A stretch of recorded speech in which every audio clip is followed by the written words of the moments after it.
সূরা আসরকে আমরা তিনটা ভাগে ভাগ করে নেই। প্রথমত, সূরাটা মাক্কি নাকি মাদানি। দ্বিতীয়ত, সূরাটা কেন নাজিল হয়েছিল, এই সূরার প্রেক্ষাপট কি, শানে নজুল কি। তৃতীয়ত, আমরা এই সূরার ব্যাখ্যা বিশ্লেষণ তাফসীর আমরা শুনবো ইনশাআল্লাহ। প্রথম কথা, সূরাটা মাক্কি নাকি মাদানি। মাক্কি আর মাদানি কেন? কোরআনুল কারীমে দুই ধরনের সূরা পাওয়া যায়। কয় ধরনের? দুই ধরনের। একটা হচ্ছে মাক্কি সূরা, আরেকটা হচ্ছে মাদানি সূরা। মাক্কি আর মাদানি বলতে এটাই বোঝায় যে যেখানে মক্কা শরীফে যেই সূরাগুলো, যে আয়াতগুলো নাজিল হয়েছে সেগুলোকে মাক্কি সূরা বলা হয়, আর যেটা মাদিনা শরীফে নাজিল হয়েছে সেগুলোকে মাদানি সূরা বলা হয়। তো সূরাতুল আসর হচ্ছে মাক্কি সূরা। আল্লাহর পয়গম্বর মুহাম্মদুর রাসূলুল্লাহ সাল্লাল্লাহু আলাইহি সাল্লাম যখন মক্কা নগরীতে ছিলেন তখনই সূরাতুল আসর আল্লাহ নাজিল করেছিলেন। সুবহানাল্লাহ পড়েন। দ্বিতীয় বিষয়, সূরাটা কেন নাজিল হয়েছিল, কোন কারণে নাজিল হয়েছিল, সূরাটার প্রেক্ষাপট কি। সূরার আরবিতে বলা হয় শানে নজুল। এই সূরা আসরের শানে নজুল কি আমরা জানার চেষ্টা করব। সূরাতুল আসর মূলত নাজিল হয়েছিল কাফেরদের দাঁত ভাঙ্গা জবাব দেওয়ার জন্য। সুবহানাল্লাহ পড়েন। কোরআনুল কারীমের অনেক সূরা, অনেক আয়াত বিভিন্ন কারণ নিয়ে সূরা আল্লাহ নাজিল করেছেন। অনেক সময় সমস্যার সমাধানে, অনেক সময় কাফেরদের জবাবে, এভাবে, অথবা কোন মাসআলা নিয়ে দ্বন্দ্ব হয়ে গেছে, এগুলো নিয়ে আল্লাহ রাব্বুল আলামিন একটা কারণ নিয়ে কোরআনুল কারীমের প্রতিটা আয়াত, প্রতিটা সূরা নাজিল করেছেন। সুবহানাল্লাহ পড়েন। সূরাতুল আসর নাজিল হওয়ার কারণটা কি, কেন সূরা আসর নাজিল হলো, আমরা শানে নজুল শুনব। আল্লাহর হাবিব সাল্লাল্লাহু আলাইহি সাল্লাম দুনিয়াতে 63 বছরের জিন্দেগি। কত বছর? 63 বছর। এই 63 বছরের জিন্দেগিকে আবার 3 ভাগে ভাগ করা হয়েছে। কয় ভাগে? 3 ভাগে। একটা হচ্ছে ক্বাবলান নবুওয়াত, অর্থাৎ নবীজির নবুয়ত প্রকাশের আগের 40 বছর। কত বছর? 40 বছর। নবীজি 40 বছর পর্যন্ত নবুয়ত প্রকাশ করেন নাই, তাহলে এটাকে বলা হয় ক্বাবলান নবুওয়াত। দ্বিতীয় ভাগ হলো নবুয়ত প্রকাশের পরে 13 বছর নবীজি মক্কা নগরীতে অবস্থান করেছিলেন। সুবহানাল্লাহ বলবেন না? কত বছর? 13 বছর। আর বাকি 10 বছর আল্লাহর পয়গম্বর মদিনা শরীফে অবস্থান করেছেন। তাহলে আল্লাহর পয়গম্বরের জীবনকে 3 ভাগে ভাগ করা হয়। একটা হচ্ছে 40 বছরের আগে, দ্বিতীয়ত 40 বছরের পরে আবার 2 ভাগে ভাগ। একটা হচ্ছে মক্কা শরীফে 13 বছর আর মদিনা শরীফে 10 বছর। এই মূল হলো 63 বছরের জিন্দেগি। আল্লাহর পয়গম্বর মুহাম্মদুর রাসূলুল্লাহ সাল্লাল্লাহু আলাইহি সাল্লাম 40 বছর পর্যন্ত যখন মক্কা নগরীতে নবীজি উঠা বসা করেছেন, চলাফেরা করেছেন, 40 বছরের মধ্যে একদিনও আল্লাহর পয়গম্বর বলেন নাই তোমরা মূর্তি পূজা করিও না, তোমরা সুদ খাইও না, ঘুষ খাইও না, তোমরা বেপরদায় চলিও না। 40 বছরের ভিতরে আল্লাহর পয়গম্বর মুহাম্মদুর রাসূলুল্লাহ সাল্লাল্লাহু আলাইহি সাল্লাম কখনো কোনো কাজে তাদেরকে বাধা দেন নাই। সুবহানাল্লাহ বলেন না? এখন প্রশ্ন থাকতে পারে যে 40 বছর নবীজি চুপ ছিলেন, মাত্র 63 বছরের জিন্দেগি, 40 বছর অর্থাৎ জিন্দেগির প্রায় 2% বছর আল্লাহর পয়গম্বর জিন্দেগির অনেকগুলো বছর, বেশ কিছু বছর এমনিতে কাটিয়ে দিলেন, আর মাত্র 23 বছর ইসলাম প্রচার করলেন। 40 বছর নবীজি চুপ থাকলেন কেন? 40 বছর আল্লাহর পয়গম্বর কেন চুপ ছিলেন? বলে এই 40 বছর চুপ থাকার কারণ হলো আল্লাহর পয়গম্বরের 40 বছর আল্লাহ রাব্বুল আলামিন আল্লাহর পয়গম্বরকে দিয়া এমন এমন অলৌকিক ঘটনা ঘটাইছেন, যে ঘটনার মাধ্যমে এটাই বুঝাইছেন যে উনি নবী হওয়ার যোগ্য। সুবহানাল্লাহ বলেন। 40 বছর এমন এমন অলৌকিক ঘটনা নবীজির মাধ্যমে আল্লাহ ঘটাইছেন, যেগুলো দ্বারা বুঝাইছেন যে উনি নবী হওয়ার যোগ্য। এখন হঠাৎ করে যদি একজন নবী দাবি করেন, এখন কি মানা যাবে? যে কেউ প্রশ্ন করবে উনি নবী হইল কিন্তু আমাদের সাথে চলাফেরা করছে, এই করছে সেই করছে, বলবে না? 40 বছর আল্লাহর পয়গম্বর এমন এমন অলৌকিক ঘটনা আল্লাহর পক্ষ থেকে ঘটিয়েছেন, যেগুলোর মাধ্যমে প্রকাশ পায় যে উনি নবী হওয়ার যোগ্য। বলেন না সুবহানাল্লাহ। 40 বছরের মধ্যে সবচেয়ে অলৌকিক ঘটনাবলীর মধ্যে নবীজির জন্মটাই ছিল একটা অলৌকিক। সুবহানাল্লাহ বলবেন না? আম্মাজান আমিনা বলেন, আমার সন্তান মুহাম্মদুর রাসূলুল্লাহ যখন আমার পেটে ছিল, দুনিয়ার মায়েদের যখন পেটের মধ্যে সন্তান আসে, পেট ফুলে, পেটে ব্যথা করে, কিন্তু আল্লাহর কসম করে বলি, আমার সন্তান মুহাম্মদুর রাসূলুল্লাহ সাল্লাল্লাহু আলাইহি সাল্লামকে আমি যখন পেটে ধারণ করেছিলাম, আমি আমার পেট একটুও ফুলে নাই, আমি পেটে কোনোদিন ব্যথাও অনুভব করি নাই। সুবহানাল্লাহ। আল্লাহর পয়গম্বর যখন দুনিয়াতে আগমন করেছেন, দুনিয়ার মায়েদের যখন প্রসব হয়, প্রসবের সময় ব্যথা হয়, কিন্তু মা আমেনা বলেন, আমার সন্তান মুহাম্মদ যখন দুনিয়াতে আগমন করেছে, প্রসবের সময় আমি একটু টেরও পাই নাই। সুবহানাল্লাহ। দুনিয়ার মায়েদের যখন সন্তান হয়, সন্তান হওয়ার পরে সন্তান উলঙ্গ অবস্থায় দুনিয়াতে আসে, সন্তান অপবিত্র অবস্থায় দুনিয়াতে আগমন করে, কিন্তু আল্লাহর কসম করে বলি, আমার সন্তান মুহাম্মদ যখন দুনিয়াতে আগমন করেছে, কাপড় পরা অবস্থায়, পাক পবিত্র অবস্থায় আমার সন্তান মুহাম্মদ দুনিয়াতে আগমন করেছে। সুবহানাল্লাহ। শুধু তাই নয়, দুনিয়ার সন্তান যখন দুনিয়াতে আগমন করে, মায়ের গর্ভে থেকে যখন দুনিয়াতে আগমন করে, প্রতিটা সন্তান হাউমাউ করে কান্না করে, কিন্তু মা আমিনা বলেন, আল্লাহর কসম করে বলি, আমার সন্তান মুহাম্মদ যখন দুনিয়াতে আগমন করেছে, পাক পবিত্র অবস্থায়, কাপড় পরিধান করা অবস্থায় আমার সন্তান মুহাম্মদ দুনিয়াতে আসতে দেরি হয়েছে, আল্লাহর কুদরতি কদম মুবারককে সেজদা করতে দেরি করে নাই। সুবহানাল্লাহ। সেজদা অবস্থায় নবীজির জন্য। নবীজির চাচা বলেন, আমার সন্তান মুহাম্মদ যখন দুনিয়াতে আগমন করলো, আমি আমার বাতিজাকে একটু আদর করতে গেলাম, বাহিরে আমার বাতিজা ছিল, আমি তাকিয়ে দেখলাম আকাশের চাঁদ আমার বাতিজার ইশারায় নিচে নেমে আসতেছে। সুবহানাল্লাহ। আমি একটু ভয় পেয়ে গেলাম যে চাঁদটা আমার বাতিজার উপরে পড়ে যায় কিনা, কিন্তু না, একটু পরে তাকায় দেখলাম আমার বাতিজা যখন আঙ্গুল ডান দিকে ইশারা করে চাঁদ ডান দিকে যায়, আমার বাতিজা যখন বাম দিকে চাঁদকে ইশারা করে, চাঁদ বাম দিকে চলে যায়। সুবহানাল্লাহ। এইভাবে অসংখ্য অগণিত অলৌকিক ঘটনা আছে, যেগুলো যদি এখন বলা শুরু করি শেষ করা সম্ভব হবে না। যাই হোক, 40 বছর আল্লাহর পয়গম্বরের মাধ্যমে এমন এমন অলৌকিক ঘটনা আল্লাহ ঘটাইছেন, যেগুলোর মাধ্যমে এটাই বুঝাইছেন মক্কা নগরীর মানুষদেরকে যে উনি নবী হওয়ার যোগ্য। বলেন না সুবহানাল্লাহ। আরে মুসলমান,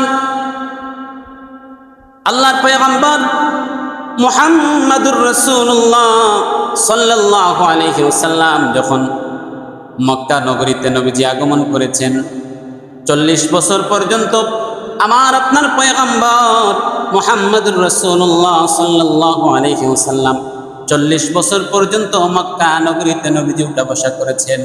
40 বছর পর্যন্ত আমার আপনার পয়গম্বর মুহাম্মাদুর রাসূলুল্লাহ সাল্লাল্লাহু আলাইহি ওয়াসাল্লাম কাফেরদের সঙ্গে উঠা বসা করেছেন। কাফেরদের সঙ্গে এমন এমন আচরণ নবীজি করেছেন, যেগুলোর মাধ্যমে 40 বছরের পরে আল্লাহর পয়গম্বরকে মক্কা নগরীর কাফের বেঈমান নাফরমানরা আমার নবীকে উপাধি দিয়ে দিল আল আমিন। সুবহানাল্লাহ। আল আমিন উপাধি দিয়ে দিল। 40 বছর নবীজি ওয়াজ করেন নাই, 40 বছর মূর্তি পূজার বিরুদ্ধে কথা বলেন নাই। এই 40 বছর নবীজি ওয়াজ না করার কারণে উনি মক্কা নগরীতে আল আমিন হয়ে গেলেন। সুবহানাল্লাহ। আল আমিন মানে হলো বিশ্বাসী। তারা বলতে লাগলো যে মোহাম্মদ, আব্দুল্লাহর বেটা মোহাম্মদের মতো এত ভালো মানুষ এই জগতে আর হইতে পারে না। সুবহানাল্লাহ বলবেন না? আব্দুল্লাহর বেটা মোহাম্মদ এত ভালো মানুষ, যেই গোটা মক্কা নগরীতে আব্দুল্লাহর বেটা মোহাম্মদের মতো আর কোন মানুষ আমরা এখনো দেখি নাই। সুবহানাল্লাহ। শুধু তাই নয় মুসলমান, আল্লাহর পয়গম্বর মুহাম্মাদুর রাসূলুল্লাহ সাল্লাল্লাহু আলাইহি ওয়াসাল্লাম যখন মক্কা নগরীতে উঠা বসা করেছেন, 40 বছর পর্যন্ত নবীজি আল আমিন ছিলেন।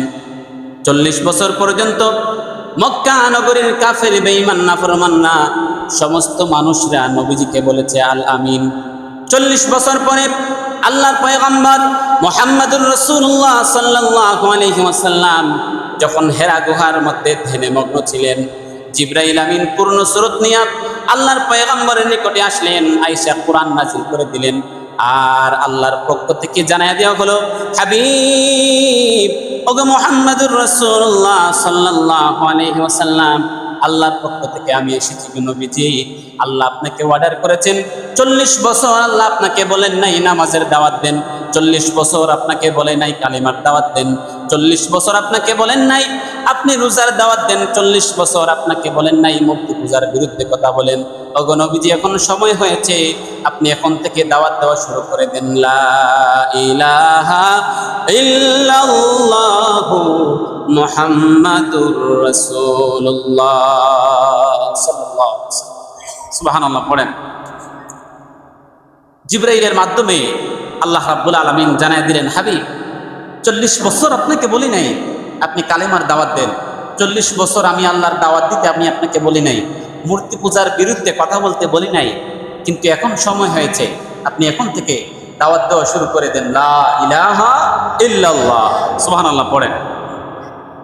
40 বছর আপনি ছিলেন শুধু মুহাম্মদ, মক্কা নগরীতে আপনি শুধু মুহাম্মদ নামে পরিচিত ছিলেন, কিন্তু এখন থেকে আপনি জানায় দেবেন আপনি শুধু মুহাম্মদ না, মুহাম্মাদুর রাসূলুল্লাহ। সুবহানাল্লাহ পড়েন। আপনি তাদেরকে জানায় দিবেন যে এই জামানার রাসূল হচ্ছেন আপনি। আল্লাহর পয়গম্বর ওহী পাওয়া মাত্রই মক্কা নগরীর মানুষদেরকে, সমস্ত মানুষদেরকে আল্লাহর পয়গম্বর একত্র করলেন। একত্র করে আল্লাহর পয়গম্বর জানায় দিলেন, এই মক্কার মানুষেরা শুনে নাও, তোমরা মূর্তি পূজা বাদ দাও, মূর্তি পূজা করিও না, এক আল্লাহর দাওয়াত মেনে নাও, এখন থেকে মেনে নাও লা ইলাহা ইল্লাল্লাহ মুহাম্মাদুর রাসূলুল্লাহ। যখন আল্লাহর পয়গম্বর মক্কা নগরীর মানুষদেরকে একত্রিত করে আল্লাহর পয়গম্বর যখন কালিমার দাওয়াত দেওয়া শুরু করে দিলেন, কালিমার দাওয়াত দিতে শুরু, কালিমার দাওয়াত দেওয়া শুরু, কালিমার দাওয়াত দেওয়া দিতে শুরু হয়েছে, মক্কার মানুষেরা বিরোধিতা শুরু করতে দেরি করে নাই। নাউজুবিল্লাহ। যখন কালিমার দাওয়াত দেওয়া শুরু করে দিয়েছেন তখন হুজুর বালা না, 40 বছর হুজুর চুপ ছিলেন, হুজুর বড় বালা আল আমিন। কিন্তু যখন নবীজি কালেমার দাওয়াত দেওয়া শুরু করে দিলেন লা ইলাহা ইল্লাল্লাহ মুহাম্মাদুর রাসূলুল্লাহ, তখনকার জমানায় যখন নবীজি কালিমার দাওয়াত দিয়েছিলেন তখনকার সময় বর্তমানে আমরা যে কাবাগর তাওয়াফ করি, সেই কাবাগরের ভিতরে একটা দুইটা নয় 360টা মূর্তি ছিল। আউযুবিল্লাহ পড়বেন না। তখন তাদের ক্ষুধার অভাব ছিল না। সকালবেলা যখন সূর্য উঠতো এটারও একটা ক্ষুধা, সূর্য যখন ডুবতো, সূর্য ডুবার পরে হইতো না এটা ডুবে গেছে, এটার ক্ষুধা হইতো না, চাঁদ উঠছে ওইটার ক্ষুধা। আউযুবিল্লাহ বলবেন না। একটার পর একটা ক্ষুধা বানাইতে আছে। কাবাগরের ভিতরে 360টা মূর্তি রেখে দিল, কাবাগরের ভিতরে 360 মূর্তি রেখে তারা পূজা করত।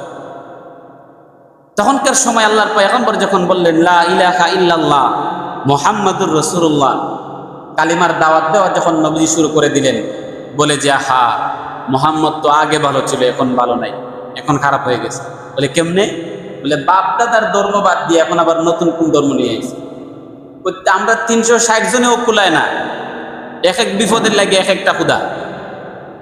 360 ক্ষুধার মূর্তি পূজা কইরেও কুলাইতে পারি না, এখন আবার আইসে একজনের। 360 জনের পূজা কইরেও আমাদের ফুসায় না, একজনের কইরে কেমনে ফুসাইব? নাউজুবিল্লাহ বলবেন না। তখন মক্কা নগরীর মানুষেরা নবীজিকে অপবাদ দেওয়া শুরু করে দিতে লাগলো যে মুহাম্মদ ক্ষতিগ্রস্ত হয়ে গেছে। নাউজুবিল্লাহ পড়েন। যখন মক্কা নগরীর মানুষেরা নবীজিকে ক্ষতিগ্রস্তের অপবাদ দেওয়া শুরু করলো। যখন তারা বলতে লাগলো যে বাপদাদার ধর্ম বাদ দিয়া মোহাম্মদ নতুন আবার ধর্ম একটা নিয়ে আসছে, মোহাম্মদ তো আগে ভালো ছিল কিন্তু এখন ক্ষতিগ্রস্ত হয়ে গেছে। নাউজুবিল্লাহ পড়বেন না? এই যে নবীজিকে তারা ক্ষতিগ্রস্ত হয়ে গেছে এই বলে অপবাদ দিতে লাগলো, এই অপবাদের দাঁত ভাঙ্গার জবাব দিতে গিয়া আল্লাহ রাব্বুল আলামিন সূরাতুল আসর নাজিল করে জানায়া দিলেন। সুবহানাল্লাহ। সূরাতুল আসর আল্লাহ নাজিল করে কাফেরদের দাঁত ভাঙ্গার জবাব দিয়ে জানায়া দিলেন। সূরাতুল আসর নাজিল করে বুঝাইয়া দিলাম, সূরাতুল আসরের মধ্যে এমন এমন কিছু রেখে দিছি যেগুলো, সূরাতুল আসর হচ্ছে একটা স্কেল দিয়ে মাপ দিলেই বোঝা যাবে কে ক্ষতিগ্রস্ত আর কে লাভবান। সুবহানাল্লাহ পড়েন। আল্লাহ রাব্বুল আলামিন সূরাতুল আসর নাজিল করে কাফেরদের জবাব দিয়ে দিলেন। সর্বপ্রথম আল্লাহ রাব্বুল আলামিন জানায় দিলেন ওয়াল আসর, আসরের কসম, সময়ের কসম। সুবহানাল্লাহ পড়েন। আল্লাহ কসম করলেন কিসের? সময়ের। এখন মনে মনে ভাবতে পারেন যে সময় কি, আর সময় কি কোনো দামি জিনিস? এখন কথা হইল, আল্লাহ রাব্বুল আলামিন সূরাতুল আসরের প্রথমেই বলেছেন ওয়াল আসর, কসম করলাম সময়ের। কিসের? সময়ে। আল্লাহ রাব্বুল আলামিন সময়ের কসম করলেন।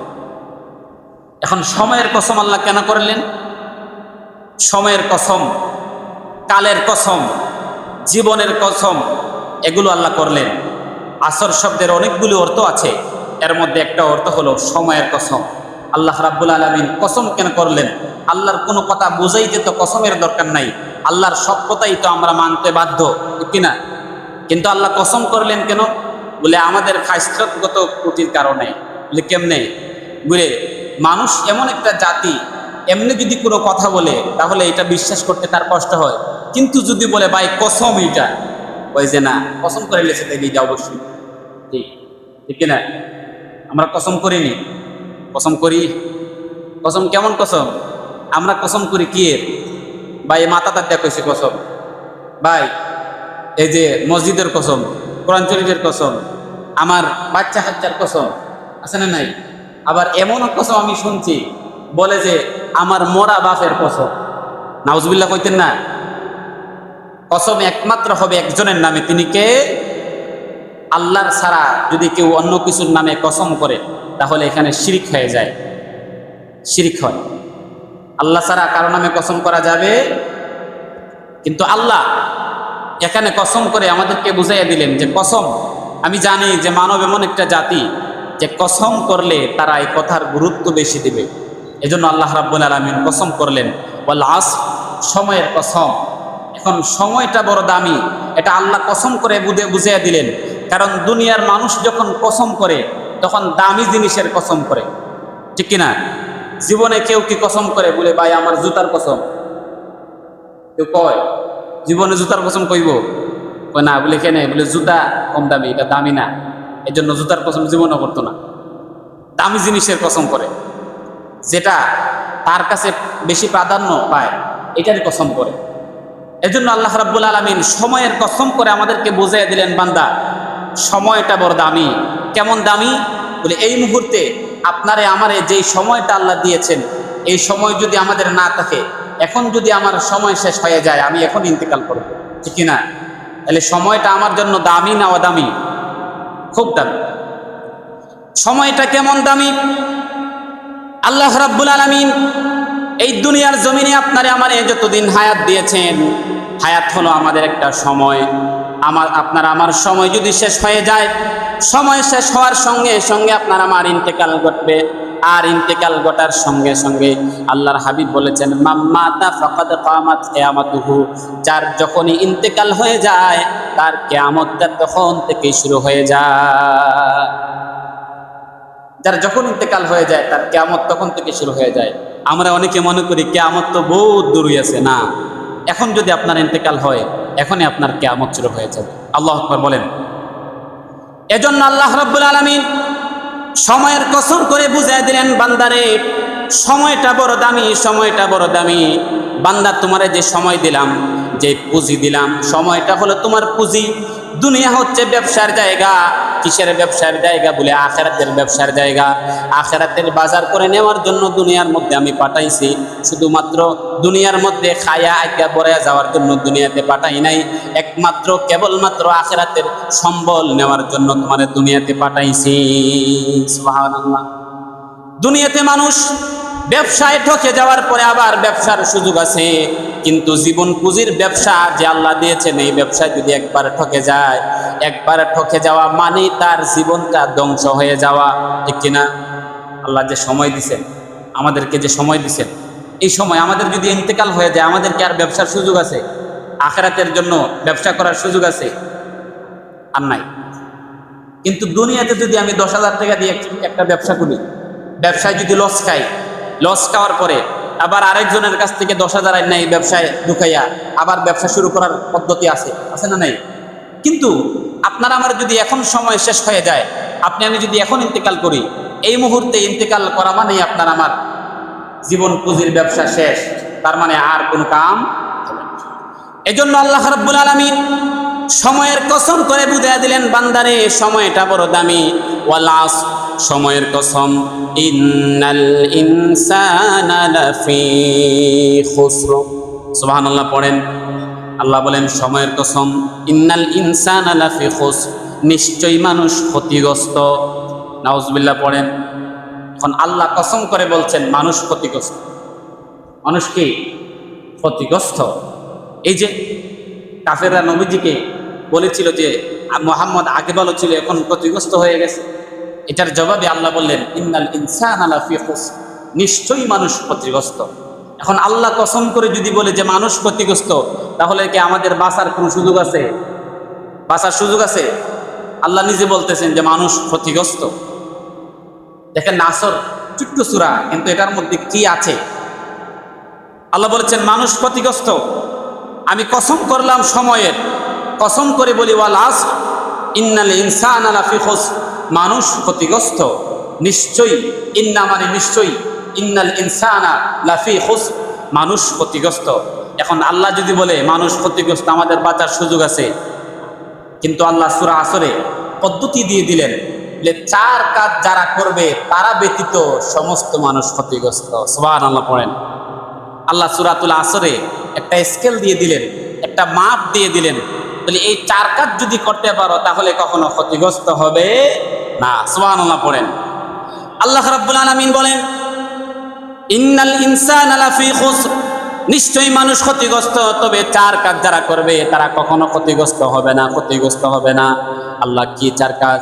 আল্লাহ রাব্বুল আলামিন বলেন ইল্লাল্লাযীনা আমানু ওয়া আমিলুস সালিহাতি ওয়া তাওয়াসাউ বিল হক্ক ওয়া তাওয়াসাউ বিল হক্কি ওয়া তাওয়াসাউ বিস সাবর। আল্লাহু আকবার বলেন। আল্লাহ রাব্বুল আলামিন বলেন ইল্লাল্লাযীনা আমানু ওয়া আমিলুস সালিহাত, নিশ্চয়ই মানুষ ক্ষতিগ্রস্ত, তবে 4 কাজ যারা করবে তারা ব্যতীত সমস্ত মানুষ ক্ষতিগ্রস্ত। 4 কাজ কি? বলে প্রথম নাম্বার হলো ইল্লাল্লাযীনা আমানু, যারা ঈমান আনবে। সুবহানাল্লাহ। যারা ঈমান আনবে তারা ক্ষতিগ্রস্ত না। সুবহানাল্লাহ। কাফেররা জবাব পাইছে কিনা? বলে যারা ঈমান আনবে তারা ক্ষতিগ্রস্ত। সুবহানাল্লাহ বলবেন না?